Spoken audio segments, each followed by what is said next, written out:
சிலப்பதிகாரம். திங்களை போற்றதும் திங்களை போற்றதும் ஞாயிறு போற்றதும் ஞாயிறு போற்றதும் மாமழை போற்றதும் மாமழை போற்றதும். பொருள்: திங்கள், நிலவு, கொங்கு, மகரந்தம், அலர், மலர்தல், மேரு, இமயமலை, திகிரி, ஆணைச்சக்கரம்.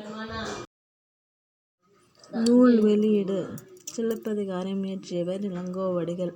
இளங்கோவடிகளின் மரபு: சேர மரபினர். இளங்கோவடிகளின் காலம்: கி.பி. 2ஆம் நூற்றாண்டு. தமிழில் முதல் காப்பியம் சிலப்பதிகாரம். ஐம்பெருங் காப்பியங்களுள் ஒன்று சிலப்பதிகாரம். முத்தமிழ் காப்பியம், குடிமக்கள் காப்பியம் என போற்றப்படும் நூல் சிலப்பதிகாரம். இரட்டை காப்பியங்கள்: சிலப்பதிகாரம், மணிமேகலை. காணி நிலம். காணி நிலம் வேண்டும் பராசக்தி. காணி நிலம் வேண்டும். அங்கு தூணில் அழகியதாய் நன்மாடங்கள் துய்ய நிறத்தினதாய் கத்தும் குயிலோசை சற்றே வந்து காதில் பட வேணும் என்ற பாடலை பாடியவர் பாரதியார். பொருள்: காணி நில அளவை குறிக்கும் சொல். சித்தம், உள்ளம். பாரதியார் இயற்பெயர் சுப்பிரமணியன். 20ஆம் நூற்றாண்டில் இணையற்ற கவிஞர் பாரதியார். எட்டயபுர மன்னரால் பாரதி என்னும் பட்டம் வழங்கி சிறப்பிக்கப்பட்டார். மண்ணுரிமைக்காகவும் பெண்ணுரிமைக்காகவும் பாடியவர் பாரதியார். நாட்டுப்பற்றும் மொழிப்பற்றும் மிக்க பாடல்கள் பலவற்றை படைத்தவர் பாரதியார். பாரதியாரின் நூல்கள்: கண்ணன் பாட்டு, குயில் பாட்டு, பாஞ்சாலி சபதம். காணி நிலம் என்னும் பாடல்கள் பாரதியார் கவிதைகள் என்னும் தொகுப்பில் இடம்பெற்றுள்ளது.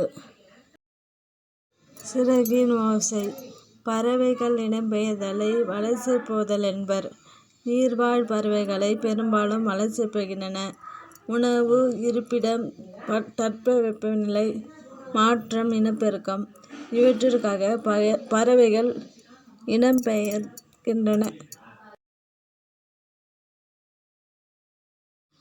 நிலவு, விண்மீன், புவியீர்ப்புப் புலம் ஆகியவற்றை அடிப்படையாகக் கொண்டே பறவைகள் இடம்பெயர்கின்றன.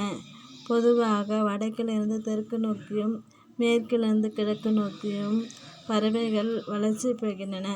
வலசையின் போது பறவைகள் உடலில் ஏற்படும் மாற்றங்கள்: தலையில் சிறகு வளர்தல், இறகுகளின் நிறம் மாறுதல், உடலில் கற்றையாக முடி வளர்தல். தமிழ்நாட்டிற்கு வெளிநாட்டு பறவைகள் வலசை வருவது பற்றி இலக்கியங்களில் செய்திகள் உள்ளன. சத்திமுத்த புலவர் நாராய் நாராய் செங்கால் நாராய் என்றும் தென்திசை குமரி ஆடி வடதிசைக்கு எகுவிராயின் என்று குறிப்பிடுகிறார். ஐரோப்பாவிலிருந்து தமிழகத்திற்கு செங்கால் நாரைகள் வருவது தற்போது ஆய்வில் உறுதிப்படுத்தப்பட்டுள்ளது. சிட்டுக்குருவி. ஆண்குருவியின் உடல் பகுதி அடர் பழுப்பாக இருக்கும். தொண்டை பகுதி கருப்பு நிறத்தில் இருக்கும்.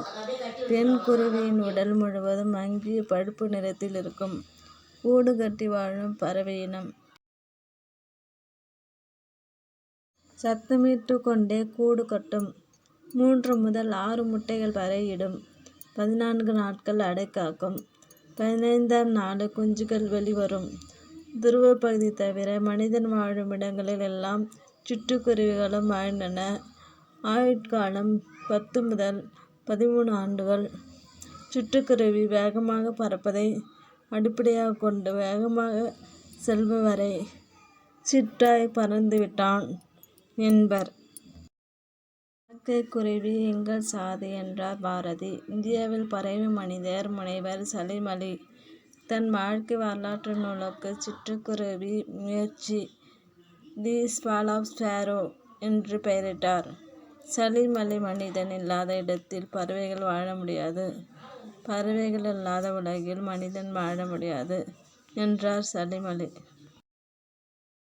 சிறகடிக்காமல் கடலையும் தாண்டி பறக்கும் பறவை கப்பல் பறவை. இது தரையிறங்காமல் 400 கிலோமீட்டர் வரை பறக்கும். இது கப்பல் கூழைக்குடா கடற்கொள்ளை பறவை என்றும் அழைக்கப்படுகிறது. உலகிலேயே நெடுந்தொலைவு 22,000 கிலோமீட்டர் பயணம் செய்யும் பறவை இனம் ஆர்டிக் ஆலா. பறவைகளை பற்றிய படைப்பு ஆர்னித்தாலஜி. உலக சிட்டுக்குருவிகள் நாள் மார்ச் 20. நிலவும் கடலும். எழுதியவர் ஏர்னெஸ்ட் ஹெமிங்வே. இந்நூலுக்கு 1954 நோபல் பரிசு கிடைத்தது.